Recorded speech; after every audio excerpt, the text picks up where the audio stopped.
live from WTVO Rockford and your home team. Eyewitness News at 5 starts now. Good evening, I'm Marissa Lessner. Thanks for joining us tonight. Some spent their Sunday cleaning up after a line of strong storms rolled through the state line last night. Spring Creek Road between North Alpine and Driftwood was closed. Power lines were knocked down in the area due to high winds. Garbage cans flew across yards and even someone's trampoline was spotted way up in some trees. This is on Newburgh Road near Arnold. Hundreds were without power overnight and into the morning due to the high winds. ComEd crews have been working on restoring everyone's electric. There are now under 300 outages in Winnebago, Boone, and Ogle counties. Chief Meteorologist Candace King joins us now with a better look at those storms. And Candace, now we're talking about snow. Yeah, you know, we go from the spring-like weather and severe weather we had yesterday evening to the potential for some accumulating snowfall here once we get in towards tonight and early tomorrow. Now, thankfully, we did not see quite the extensiveness of the severe weather they had a little bit further to the east in Iowa, where numerous tornadoes were reported kind of in and out of the Des Moines, Iowa area, and then in eastern Iowa. We did have a lot of wind and damage reports across much of northern Illinois, southern Wisconsin, but expanding the view, you see all the reported tornadoes there in Iowa, and just a little bit further to the northwest, a true classic springtime storm system. Winter weather reports on the backside of that. Now, we have our own taste of winter weather coming up here later tonight and into tomorrow, and this is going to have an impact on your Monday morning commute. Things are fairly quiet right now, but already we've got rain and snow moving in from parts of Nebraska, this moving into far northwest Missouri, and will continue to lift up to the northeast as we go through the night tonight. As a result, a winter weather advisory goes into effect at midnight tonight for most of us, and this will last through tomorrow at noon. Snow showers expected to work in once we get closer to the midnight hour. This will continue into tomorrow morning. Prepare for a messy commute tomorrow. We'll look at some of the snow totals coming up. You're going to need your shovels or snow blowers by tomorrow morning. Marissa, I'll have all of that coming up in the full forecast a little later. All right, thanks, Candace. One person is dead after a crash on Rockford's east side early this morning. Police say all lanes of State Street between Newtown Drive and Easton Parkway were closed just before 1 a.m. A person was hit by a car and later died. Police say the driver stayed on the scene and is helping with the investigation. East State was closed for about 6 hours, but is back open tonight. 6 months ago, a 16-year-old Rockford High School student was hit and killed in a crash. Police say the driver was high on drugs and still hasn't been caught. Rachel Perry sat down with Mason Hayda's family today. And Rachel, how are they doing? Marissa, the family tells me they don't wish any harm on that driver, but they do want him to stand for the charges against him. I don't wish no bad on him. I promise I don't. But he has got to be held accountable for what he did. Leroy Hayda, still coping with the loss of his son Mason, tells me the man charged in the deadly crash needs to be behind bars. Own up to it. Show some type of respect. You know, I understand he don't know my son, but show some type of respect or dignity. A warrant was issued for 18-year-old Derry Steele 4 months after the crash. He's charged with reckless homicide and aggravated driving under the influence involving death. But Steele is still at large. He could drive and possibly kill somebody else or hurt somebody. Now, more than 6 months since Mason was killed, the words "I love you" are even more common in the Hayda household. It's scary because you don't know what can happen at the drop of a dime. Leroy says while Mason was a talented football player and wrestler, there's one thing he hopes his son is always remembered for. His heart.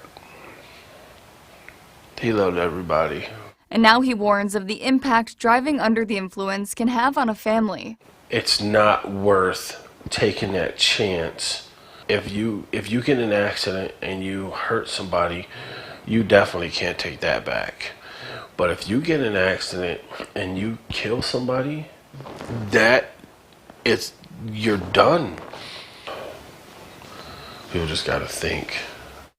If you know where Derry Steele is, contact Rockford Police or Crime Stoppers. Marissa? Welcome back. Ukraine's president continues to plead to the U.S. for aid. He's also pushing someone to give them military aircrafts after missiles hit an airport there this week. This Sunday, in this city's ancient churches, Ukrainians prayed for their besieged country, a moment's respite from the horrors of war. Outside Kyiv, families with children trying to flee through the only escape route came under Russian fire. Several people were killed. It's not secret. It's target for aggressors. The capital of Ukraine, Kyiv. And that's why they try to make circle around our city. Ukrainian President Volodymyr Zelensky pleaded again for a no-fly zone, a non-starter for the U.S. It's not some rule you pass that everybody has to oblige by. It's the willingness to shoot down the aircrafts of the Russian Federation, which is basically the beginning of World War III. For a second day, an evacuation from Mariupol was called off amid intense shelling. 200,000 people hoping for safe passage out of a city without electricity, reliable phone service, or adequate food must wait. Waiting is dangerous. The UN has confirmed nearly 400 civilian deaths. Who's winning? Many of those who have escaped arrive here in western Ukraine. 11-year-old Vikum has been at this shelter since she left her home in Kyiv, living on a university gymnasium floor for nearly a week. Everything here is donated. Things for babies, there are things for adults, all sorts of clothes, food. We will have some goods from Poland and in a few days from Spain. So people help us. People want to help. Yeah. There's a room to eat and 3 gyms set up like this, housing more than 1,000 people, including Deepak and his wife. But we don't want to leave Kyiv also. It's hard to leave your home. Yes, very hard. This is our home now. Now it's our home. He's holding on to hope for a quick return home, even if the reality suggests many more long days of war. Aaron Katursky, ABC News, Lviv. Now, your First Warn weather forecast from Chief Meteorologist Candace King.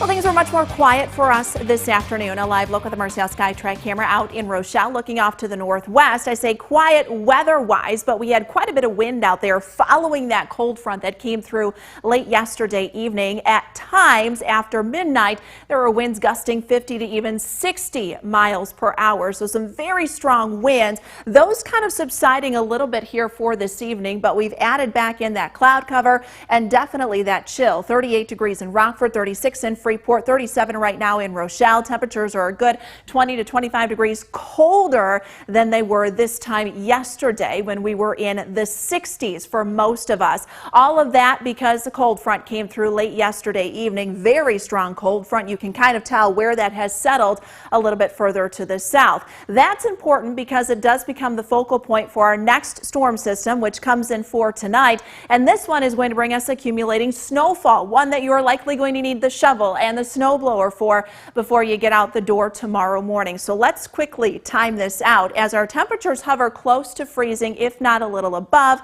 By about 9-10 o'clock tonight, we'll start to see that light snow begin to work in. You might even have a little bit of a mix here initially at the onset, but as we get closer to midnight, we're going to start to see a bit more cold air kind of work in from the north as those winds turn a little more north and northwest. That'll bring our temperature down into the low 30s, and that snow will begin to overspread most of us as we get towards midnight. It's after midnight, 2, 3, 4 o'clock, where we could actually have some steadier snowfall rates, maybe half an inch up to an inch per hour in some spots.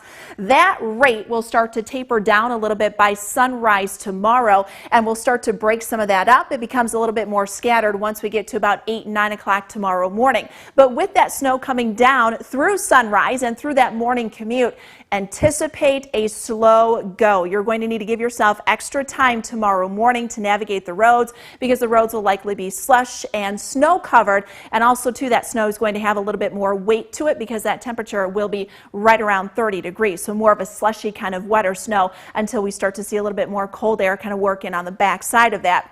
As far as snowfall totals are concerned, generally about 2 to 4 inches of snow can be expected. South of this blue line, there might actually be a little freezing drizzle that mixes in for central southern DeKalb County, southern Lee, and southern Whiteside County. This darker blue you see, some of those totals might be closer to that 3, 4, and wouldn't even be surprised if there's a couple 5-inch reports coming out of this by the time this is all said and done. So our kind of peak impact time going to be roughly from about 11 o'clock tonight through early tomorrow morning and then tapering off. Again, that slow commute is expected. So temperatures here for us tonight, we're down to 30 degrees. Tomorrow, we don't warm much for the afternoon, low 30s. Our temperatures, they stay on the cooler side of things. In fact, we round out the end of this week. Another snow chance potential Thursday into Friday with those temperatures staying below average. Sports is next after the break.